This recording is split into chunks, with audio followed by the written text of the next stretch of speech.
Moving on, I'm going to go and sim live on camera up to the All-Star game just to see or give you guys a sense of how we're doing. Again, we're basically banking on 500. As we win that game, we finally get to 500. We have to send down somebody for... We'll send down Mason Thompson. We will put JT Chargoy. He was only out for a week, back on the active rotation, and he will be a setup guy. Only pitched 2 innings this week. He got that injury back in spring training. However, I'm hoping that he can be a good bullpen piece down the line here. And we win again, this time in extra innings. This guy wants more money. Perfect. So we will be offering him, I think we can offer him 5, right? But if the Red Sox go above that, then we cannot afford him, which would be too bad because I think he can be pretty good. Moving on, we win again. Oh my God. Oh my God. What is happening? What is happening? Somebody just got hurt, didn't they? Grant Holmes is out for 4 days. Seth Beer has continued to do well. Only 4 home runs, but when we're winning, I can't complain. Jared Joseph, since inserting in the lineup, has been great. This guy is looking like a steal in the second round of the 2018 draft. So, yeah, I was not expecting that, but I will take it. I will for sure take it. He's already almost at the war of Seth Beer. But moving on, he's got a 6.11 BABIP. I really don't think that's going to keep up, dare I might say. Anderson Miller is now back, which is good. He was having a rough year at the start, which is really too bad because I do think he can be pretty good. So I think we're going to send Jomar Reyes down. He hasn't been the greatest, and maybe that AAA time will give him what he needs to be successful in the MLB. Update. There we go. So Michael Taylor's back as our 4th outfielder, which I don't know if I agree with, but I think I have... no, I don't, which is weird. I have Anderson Miller as a starting center fielder. I wonder if I remove that, what will happen? Let's go and remove that. None. There we go. Let's do that. See what Melvin does. So he actually puts Anderson Miller in left field, Michael Taylor in center, which I do agree with. So that's probably a little bit better. Escalera as a 4th outfielder, which probably fits his ratings better. So moving on, we just lost to Seattle, which I think we took 2 of 3 from. So let's move along here, and we lose again. So we're now back at 500, which is not the greatest thing in the world. And he wants more money, this time from Chicago. I don't know if this guy is worth it, to be honest. Oh, I thought I gave that to you last time. Okay, whatever. Okay, so we move on. So we're 43-43, 3rd in our division, and we lose again. New York is being our kryptonite here. I don't know how many games back. We are a game and a half back of the wild card. Detroit's starting to pick it up, which is not the greatest thing in the world because we have continued to struggle against New York. Don't know what it is about them, but we've only scored 4 runs in the series so far, and we score 4 runs in that game to take a 1-run victory. And the All-Star games have been announced. Let's check out Juan Becerra first. Let's see here. What? I just gave you $5 million. Let's just give him 5.5. 5. I don't know what I'm doing. 5.5. There we go. Okay, so I guess I can offer you $5 million. I think it's a glitch or something because I keep offering him 5 and all he wants is 5. So if that happens again, we'll just let him go. But here's the All-Star roster. If we go to, let's see who is our All-Star representatives. I'm surprised Reese McGuire didn't make it. It looks like Ryan O'Hearn is our All-Star representative. Well-deserving, Ryan. On pace for 4 WAR, despite his average defense. And his home run power has continued to increase, on pace for 35. And his walks are up there as well. He's still striking out a ton, but his walks are up there. His OBP's up there, and his slugging is 580, so I cannot complain with that. Disappointed that Reese McGuire didn't make it, and he's still got 1.9 WAR, but he made it last year, if I'm not mistaken. He did. So anyway, I'm getting sidetracked there. Let's continue on to the through the All-Star game, I should say. And oh, we take a bad loss there. Who is pitching that game? Grant Holmes. I think it's time to remove him from the rotation. If I do say so myself. And Scott Blewett, we might need to send him down. So yeah, let's just go ahead and send him up to the All-Star game. Then I'll cut out, send him up to the trade deadline, and we'll make moves accordingly. So 2020 All-Star game, yeah, I'm just going to let him go because that's obviously a glitch. So we have set the rotation. We're going to go and send the first game of this Oakland series and then cut out to the trade deadline. I did call up Jake Junis and send down Scott Blewett because Blewett wasn't doing very well, as Zach Davies gives us a great performance, it looks like.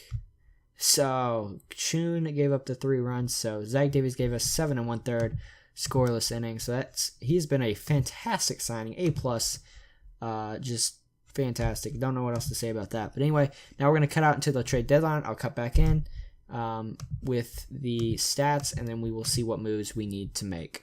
So we have reached the trade deadline, and as some of you are probably expected, the Royals have fallen off, and probably at the worst possible time, because if we go to our schedule, we were 500 at this point. When we won 6-1, we were 500 and tied for the second wild card spot. And then what do? We lose 6 in a row. 6 in a row. We are now 6 under 500, and we are 4 games out of the wild card, 7 out of the division. If we go down here, just it sucks because I felt like we were doing pretty well, and then it just falls apart. So right now, I'm just going to waive and DFA Eovaldi because he's been legit hot garbage. Why can't we do that? There we go. And we will be calling up, let's see, Mason Thompson, because he can't do any worse than that, can he? So we did call up Jake Junis. He's been hot garbage. This 5th starter spot has given me some major trouble, although I do have an idea. Let's see. Let's send him down, because we go there. Scott Blewett, he's been on fire in AAA, but I'm not ready quite yet. And 13 walks and strikeouts. We're going to call Blewett, give him another shot. I don't know why, but we are. So there is that. And yeah, so we fixed the pitching rotation, hopefully, but I don't know about that. Anyway, Zach Davies has continued his roll on pace for 3.4 WAR. Robillard has continued his downfall on pace for 2.4 WAR. Just not what I expected from this guy. He's been bad. Not bad, but he's been average, and I don't expect average when I pay $20 million for a pitcher. So we're not going to trade him at the deadline, but we will be seeing what we can do for him, what we can do with him in the offseason, whether it's trading him or keeping him. But honestly, what we need, a shortstop. We need a shortstop. I don't know how close Mondesi is to getting back, 6 days, so I think we can deal without that. If we go to WAR, let's see, Ryan O'Hara just continued his tear. Profar has fallen off. McGuire has fallen off almost, not completely, but definitely not what he was doing. Seth Beer came back. He's been good so far. Taylor has fallen off a little bit. Sir has continued to do decent, but he's again fallen off. Ramirez has done okay, I guess. Jared Joseph has completely fallen off a cliff, so not too surprised there. He is like a 600 BABIP when I left you guys off. Anderson Miller has continued to be bad, and Escarala, I think we're going to send him down because he's been nothing but hot garbage. And we will be calling up. Do we call up? We don't really have anyone to call up, do we? I was going to call up somebody. Did he get hurt? Do we not have...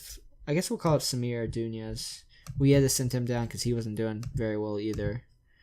And he can cover up some of those guys. DJ Stewart. I don't know. This team, on paper, it's good. It's just, I don't know. I guess it's not that good, but I don't know. I thought it was going to be good, and we have continued to struggle. So I don't know. I'll see what we can do with our team. Maybe improve it. Maybe sell off a couple pieces. But I'll be back with what I got. Okay, so literally after an hour of putting a deal together, I think I've come to a deal I can accept. I don't know. I think I'm gonna do it, but it's a tough trade to make because, as you can tell, we are giving up DONTAE NEVERSON, the first overall pick from last year. He has struggled in high A so far. 14 starts and almost an 8 ERA, and that doesn't really speak well to his development. Although, my God, I really don't know if I want to get rid of him. If he is a right fielder, let's see what his... Oh, my God. Oh, my God. I don't know. All right, we're going to do it because... If we go to starting pitcher. We're going to do it simply for the reason that it's who we're picking up. Marcus Stroman, the best pitcher, or potentially the best pitcher in the AL. Won the Cy Young in 2018. Should have won it, looks like, in 2019. I don't know how he didn't. He had the most WAR and the least ERA, but that's besides the point. He's 29. He's extended for the next 5 years, so we do have a lot of team control left. That's through his age 34 season. So that's 29, 30, 31, 32, 33. So we got at least the next 3 years with him, which is a positive. We are also picking up Gmar Gomez, a relief option, 32 years old. They are picking up 100% of his salary, and they're picking up Marcus Stroman 60% of his salary, so we will only be paying 40% of that. We are also trading REESE McGuire. The best way I can explain this is that the only way his production is going to keep going is he can't hit for power, right? So his OPS is going to be hover around that 750 range. The only way he can keep that up is if he hit for contact. And do I believe he can hit for contact? I don't believe he can hit for 300 annually. He may come close to it, but I don't think he can do it. So that is why I'm trading him. We also we will replace him with Aramis, and if we go to the Major League roster, Delvey Gruon, who has better defense despite his terrible ratings. I don't know why I'm doing this, but I'm going to do it. We're also trading Danny Barros, who was a second-round pick just like a month ago. He's good, but I think it's worth it to get Stroman because Stroman is that good. We're also trading DUNN, just a random player, and we could increase his the percentage they take on if we include KHALIL, who is back in Double-A, has struggled so far. I don't think he's going to be anything more than a fourth outfielder, so I'm okay giving him up. The real problem here is DONTAE NEVERSON. I'm just having a trouble giving him up because he's so good, and despite his rough time in high A, I think he could be really good. But I'm going to do it. Not only for this year, but for next year and the year after that. I think Marcus Stroman could be our ace for a long, long time. So we're going to do it. We are going to complete this trade. It's going to be tough. We traded for an all-star. I'm sure the fans won't be exactly ecstatic. Oh, well, they are. They are ecstatic. So we acquired Marcus Stroman. Okay, so that was our deadline move. It was quite a big one, even though we are 6 games under 500. I do think that was a little bit of a fluke. I wonder if they're keeping him as a starter. I don't know if he will pan out, if Neverson will pan out like that. But our first big trade of this series, I don't love it, but I think it had to be done. This way, we could also shop Ruballer in the offseason to try to dump his salary, as they are the same age. We also called up, before I end the episode, we called up Chase Velo to be our backup. Let's go and ask there we go. So they got Gruon starting, who's a fantastic defensive catcher, but again, his offensive ratings are quite terrible. So we will see how he does. But yeah, that was our trade. A big one, but I think it had to be done. So let's go and sim one game past the trade deadline, because just to signify that it is over. I'm really looking forward to the future, though. I think we still have some great prospects. Devin Baker, I'm excited for to see what he can do. So that's going to be the video, guys. I hope you guys did enjoy. Hit that like button if you did. Leave any suggestive comments down in the comment section below. And this is MegaDoseGaming signing out.